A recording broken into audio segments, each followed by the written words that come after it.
Hello and welcome to Sparky Help. This time, unlock series circuit. Calculations made easy. Please like, share and subscribe. Thank you very much. So here we have a series circuit, 2 resistors to keep it simple. We have a voltage supply and a frequency of 50 Hz. 2 resistors therefore are 45 and 15, and we are going to work out the following. We're going to work out the resistance total, RT. We're going to work out the total current of the circuit. We're going to calculate the volt drop across R1, the volt drop across R2, and the total power for the circuit.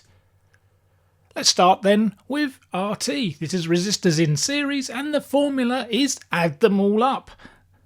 So we have RT is equal to R1 plus R2, putting the figures in, 45 plus 15. Therefore RT is 60, so the total resistance of that circuit is 60 ohms, and that is the opposition to current flow. What do we need to work out the current flow? We're going to use our favourite Ohm's law. There we have the triangle to keep things simple. So we're trying to work out I, so that becomes V divided by R.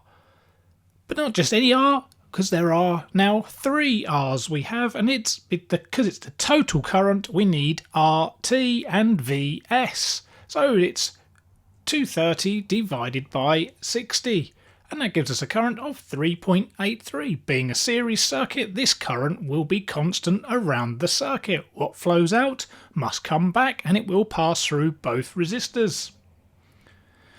Let's work out V1. Well, we have our formula in the triangle down the bottom. To work out a voltage, it is I times R.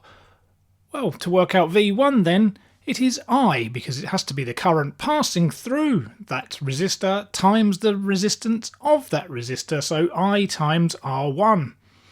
As the current is constant, 3.83 times 45 gives you 172.5 volts. So that's our volt drop across the first resistor. We're going to continue with V2, and we're going to still apply, in this case, Ohm's law. So it is V2 is equal to I times R2. So the current passing through that resistor times the resistance of that resistor. And now we have 3.83 amps multiplied by 15. And that gives us a 57.5 volts.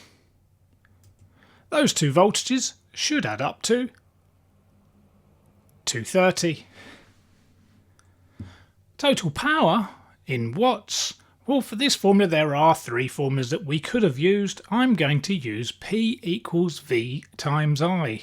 So that is 230. To work out total power, remember it is total voltage times total current.